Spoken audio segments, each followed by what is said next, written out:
Hello friends, कशा आहात सर्व? वैष्णवीज मम्मी होम रेसिपी या आपल्या यूट्यूब चॅनलमध्ये तुमचं पुन्हा एकदा खूप खूप स्वागत आहे. तर आज आपण मस्त अशी बेसनची वड्याची भाजी बनवलेली आहे. तुम्ही या भाजीला डुबुक वडे पण म्हणू शकता. खूप प्रकारचे नावं असतात, तर ही भाजी खायला पण खूप छान लागते. तर चला रेसिपीला सुरुवात करूया. इथे मी तवा गरम होण्यासाठी ठेवलेला होता. त्यानंतर यामध्ये ना आपण खोबरं टाकूया आणि थोडंसं तेल टाकून व्यवस्थित भाजून घ्यायचं. त्यानंतर आहे ना कांदा पण टाकायचा. एक मोठा कांदा घेतलेला आहे मी, उभा चिरायचा आणि तो यामध्ये टाकायचं. दोन्ही व्यवस्थित भाजून घ्यायचं लालसर रंग येईपर्यंत. हे बघा अशा प्रकारे. त्यानंतर यामध्ये ना 4 ते 5 लसूण पाकळ्या टाकायच्या आणि ते पण व्यवस्थित भाजून घ्यायचं. त्यानंतर एक टोमॅटो टाकायचा.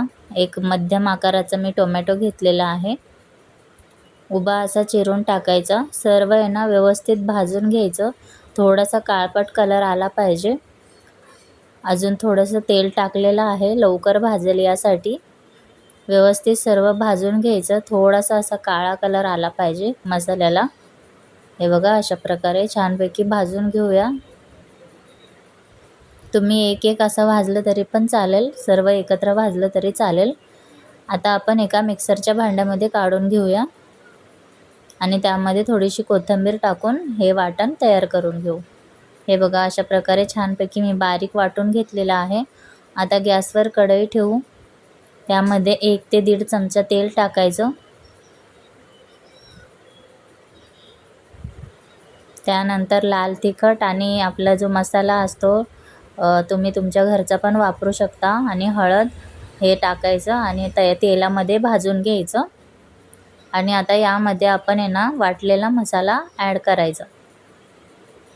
हे अशा प्रकारे तुम्ही भाजी करून बघा, खूप मस्त लागते खायला, खूप टेस्टी लागते. तुम्ही बघू शकता किती छान कलर आलेला आहे भाजीला. असं मसाला भाजून घ्यायचं. या प्रकारे तुम्ही करून बघितलं ना तुम्हाला नक्की आवडेल. खूप छान भाजी लागते ही. अशा प्रकारे छानपैकी मसाला भाजून घ्यायचं. तेल सुटेपर्यंत मसाला भाजून घ्यायचा व्यवस्थित. आधी पण आपण व्यवस्थित भाजलेलं होतं, तरी पण छान भाजून घ्यायचं.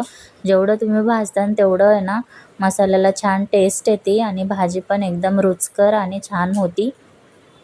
आता यामध्ये पाणी टाकूया. तुम्हाला जेवढी भाजी हवी असेल त्यानुसार तुम्ही आहे ना पाणी ॲड करा. हे बघा अशा प्रकारे छानपैकी व्यवस्थित मिक्स करून घेऊया. मी इथे अजून थोडंसं पाणी ॲड केलेलं आहे. सर्व व्यवस्थित मिक्स करून घ्यायचं. हे बघा बघू शकता. त्यानंतर आता यावर आहे ना मीठ टाकूया. यामध्ये आपण चवीनुसार मीठ ॲड करा तुम्ही. आता हे असंच उकळून द्यायचं. इकडे आपण डाळीचं पीठ घेतलेलं आहे बेसनचं.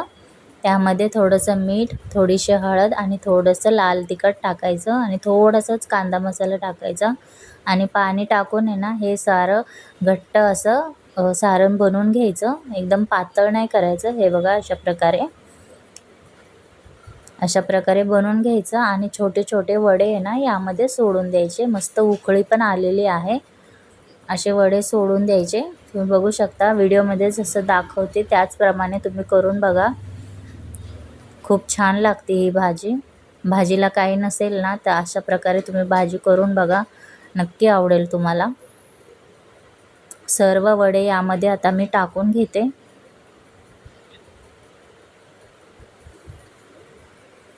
आणि एकदम छोटे छोटे वडे टाकायचे, जास्त मोठे नाही टाकायचे. आता झाकण ठेवूया आणि 5 ते 10 मिनटं उकळून देऊया. बारीक गॅसवर उकळून द्यायचं. आता बघू शकता तुम्ही किती छानपैकी तर्री आलेली आहे आणि वडे पण छानपैकी शिजलेले आहेत. 10 मिनटं तरी तुम्ही आहे ना गॅसवर ठेवा, जेणेकरून ते आपण जे वडे टाकलेले आहेत त्या छानपैकी शिजतात आणि मऊ होतात यासाठी. आता यावर आपण कोथिंबीर टाकूया. छानपैकी हिरवीगार अशी कोथिंबीर टाकायची. तर तुम्ही ही तुम्हाला रेसिपी कशी वाटली मला कमेंट करून नक्की सांगा. बघू शकता किती छान दिसतीये भाजी. तुम्ही ही भाजी चपातीसोबत, भाकरीसोबत किंवा भातासोबत पण खाऊ शकता. आता आपण एका प्लेटमध्ये काढून घेऊया. तर बघा किती छान दिसते. व्हिडिओ आवडल्यास व्हिडिओला लाईक करा, शेअर करा आणि सबस्क्राईब करा. भेटूया परत नवीन रेसिपीसह. तोपर्यंत सर्वांनी काळजी घ्या आणि खात राहा, स्वस्त राहा आणि मस्त राहा आणि सबस्क्राईब करायला विसरू नका. Bye bye.